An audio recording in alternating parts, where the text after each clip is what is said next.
ಹೇಳಿದ್ರು ನಾವು ಊಹೆ ಮಾಡ್ತಾಯಿದ್ವಿ. ಯಾಕಂದ್ರೆ ಇವತ್ತು ನಡೆದಂಥ ಸಿಚುವೇಶನ್ ನೆಲೆಗಟ್ಟಲ್ಲ ಇದೊಂದು ಏನಪ್ಪ ಅಂತಂದ್ರೆ ಹೇಗಾದ್ರೂ ಮಾಡಿ ಡಿ ಕೆ ಶಿ ಅವ್ರನ್ನ ಒಂದು ಹೆಜ್ಜೆ ಹಿಂದೆ ತರಿಸುವಂಥ ಪ್ರಯತ್ನ ಇಲ್ಲ ನನಗೆ ಅಧ್ಯಕ್ಷಗಿರಿ ಕೊಡಲಿ ಅಂತಂದಿರ್ಬೋದು. ಅದಕ್ಕಿಂತ ಮುಖ್ಯ ಸಿದ್ದರಾಮಯ್ಯನವರು 2028ರವರೆಗೆ ಮುಂದುವರೆದ್ರೆ 2028ರಲ್ಲಿ ಗೆದ್ದರೆ ನಮ್ಗೆ ಅವಕಾಶ ಇದಾವೆ. ಮತ್ತು ಸೋದರಂತೆ ಪ್ರಶ್ನೆ ಇಲ್ಲ, ಮನೆಗೆ ಹೋಗುವಂಥದ್ದು. ಬಿ ಜೆ ಪಿಗರು ಏನು ಮಾಡ್ತಾರೆ ಬಿ ಜೆ ಪಿಗರು ಅಲ್ಲೂ ಹೇಗೆ ಶುರು ಆಯ್ತು ಇಲ್ಲ ಅಂತಲ್ಲ. ಒಂದು ಕಡೆ ಯಡಿಯೂರಪ್ಪ ನಾನು ಮಗನ ಮಾಡ್ತಾನೆ ಅಂತ ಹೇಳ್ತಾ ಇದ್ದಾರೆ, ಎಚ್ ಡಿ ಕುಮಾರಸ್ವಾಮಿ ನಾನು ಆಗ್ತಾನೆ ಅಂತ ಹೇಳ್ತಾ ಇದ್ದಾರೆ.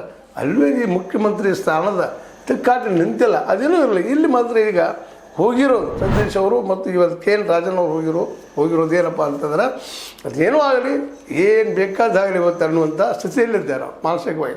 ಯಾಕಂದರೆ ಇವತ್ತೇನಾದರೂ ಡಿ ಕೆ ಶಿ ಅವರು ಸಿ ಎಮ್ ಆದರೆ ಮೋಸ್ಟ್ಲಿ ಸತೀಶ್ ಅವರು ಇನ್ನು ಮುಂದಿನ 2028ರಲ್ಲಿ ಸಿ ಎಮ್ ಆಗೋ ಕಾರಣ ಚುನಾವಣೆಯಾಗಿ ಹೋಗ್ತದೆ ಅನ್ನೋದು ಎಲ್ಲರೂ ಕನ್ಫರ್ಮ್ ಆಗಿದ್ದಂಥ ಮಾತು. ಯಾಕಂದರೆ ಇವತ್ತಿನ ಸ್ಥಿತಿಯಲ್ಲೂ ಸಹಿತ ಸತೀಶರು 2ನೇ ನಂಬರ್ದಲ್ಲಿಲ್ಲ.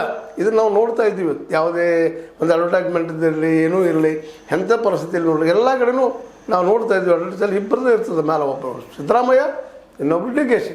ಮತ್ತು ಇನ್ನು ಡಿ ಕೆ ಶಿ ಅವರು ಸೇಮ್ ಆದ್ರೆ ಮತ್ತು ಈ ನಮ್ಮ ಸತೀಶ್ ಅವ್ರಿಗೆ ಆಗಿರ್ಬೋದು ಇನ್ನುಳಿದವ್ರಿಗೆ ಆಗಿರ್ಬೋದು ನಿಶ್ಚಿತವಾಗಿಯೂ ಸೆಟ್ ಬ್ಯಾಕ್ ಆಗ್ತದೆ. ಅದೇ ಕಾಲಕ್ಕೆ ಒಳ್ಳೆ ಪ್ಲ್ಯಾನ್ದಲ್ಲಿದ್ದಾರೆ ಡಿ ಕೆ ಶಿ ಅವರು. ಸಪೋಸ್ ಏನಾದರೂ ಸಿ ಎಮ್ ಆದ್ರೆ ಅವರು ಉಪ ಮುಖ್ಯಮಂತ್ರಿನಾಗಿ ಪ್ರಿಯಾಂಕಾ ಖರ್ಗೆ ಅವ್ರನ್ನ ಮಾಡ್ತಾರೆ. ಪ್ರಿಯಾಂಕಾ ಖರ್ಗೆ ಅವರು ಈಸ್ ಇಂಟೆಲಿಜೆಂಟ್. ಅದೇ ಕಾಲಕ್ಕೆ ಅವರು ಹಿಂದೂ ದೊಡ್ಡ ಸಮುದಾಯದ ಈ ರಾಜ್ಯದಲ್ಲಿ 1 ಕೋಟಿಗೂ ಮಿಕ್ಕಿ ವೋಟರ್ಸ್ ಇದ್ದಾರೆ ಯಾವುದೇ ಸಮುದಾಯದ್ದು. ಹೀಗಾಗಿ ಒಂದೇ ಕಲ್ಲಿಗೆ 2 ಹಕ್ಕಿನ ಹೊಡೆಯುವಂಥ ಪ್ಲ್ಯಾನನ್ನು ನಮ್ಮ ಡಿ ಕೆ ಶಿ ಅವ್ರು ಮಾಡಿದ್ದಾರೆ ಅಂತ ಅನ್ನಿಸ್ತದೆ.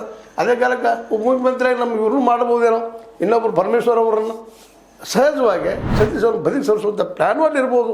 ಯಾರಿಗೂ ಗೊತ್ತು ಏನಾಗ್ತದೆ. ಇವೆಲ್ಲ ಹಿನ್ನೆಲೆಯಲ್ಲೇ ಸತೀಶ್ ಅವರು ಇವತ್ತು ಎಟ್ ಎನಿ ಕಾಸ್ಟ್ ಏನು ಬೇಕಾದಾಗಲಿ ಡಿ ಕೆ ಶಿ ಅವರು ಸಿ ಎಮ್ ಆಗಿಕೊಡೋದು. 2028